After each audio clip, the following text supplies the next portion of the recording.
President Donald Trump promising to bring back service members who the government abandoned while serving our nation over the refusal to take the COVID-19 vaccine.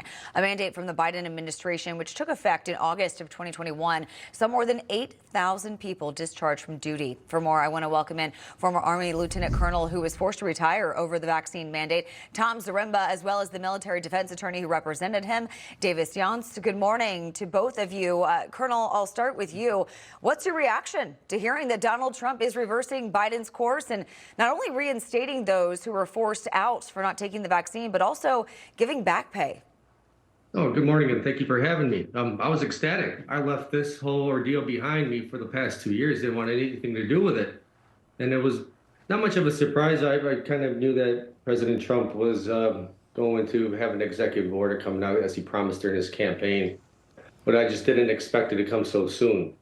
I like to say it's a great first step in this entire process. But I believe there needs to be more. Yeah, absolutely. And Davis, I know that you represented several servicemen who were fired over the vaccine. What were the main issues you ran into?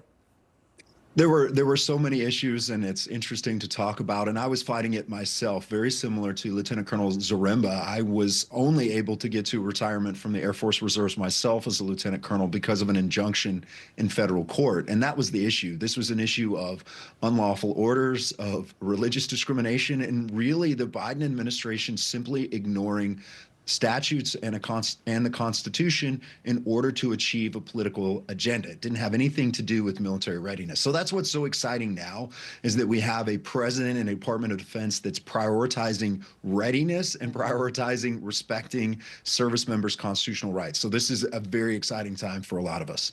And Colonel, I know that despite this executive order, you told us you won't be returning to the armed services because the high-ranking officers who carried out this order are still in power. So for you, what does accountability look like for these officers? Well, that's correct. In fact, I would consider going back in. I would love to continue serving. I would jump back into the Army tomorrow if those that need to be held accountable are held accountable. And that needs to start at the highest levels with the Joint Chiefs of Staff.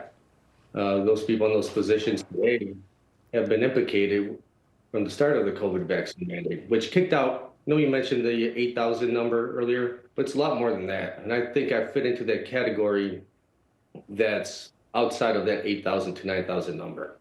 Oh, okay. Okay. So, Davis, I know that Donald Trump promised several other military reforms, including to remove transgender ideology and critical race theory within the military as well. Do you think these orders get challenged, and are you prepared for another legal battle with this?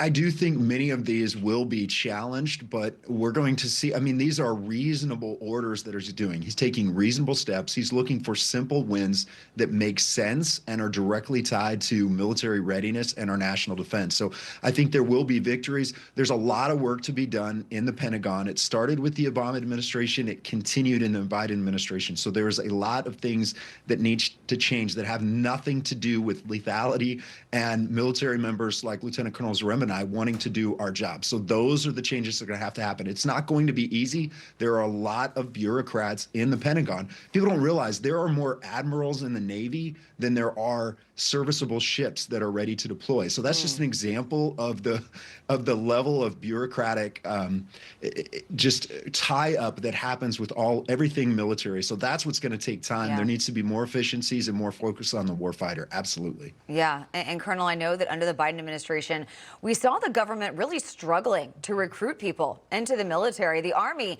saw its smallest numbers since World War II last September.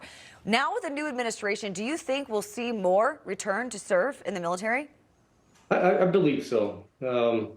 If these changes occur that are within the executive order, then I believe we're going to get a lot more troops coming back in and wanting to serve. The big thing is the accountability portion. The ones that left the service or were forced out, like myself, I'd have no interest coming back in unless those people are held accountable.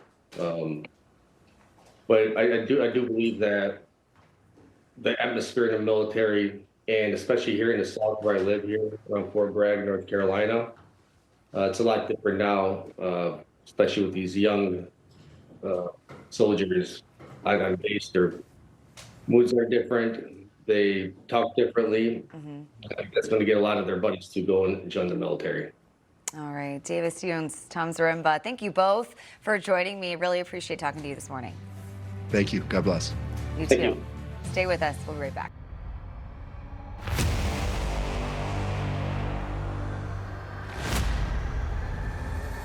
It's left to men like Davis Younts to fight for these Navy SEALs. R. Davis Younts, you are an attorney who has successfully defended naval officer.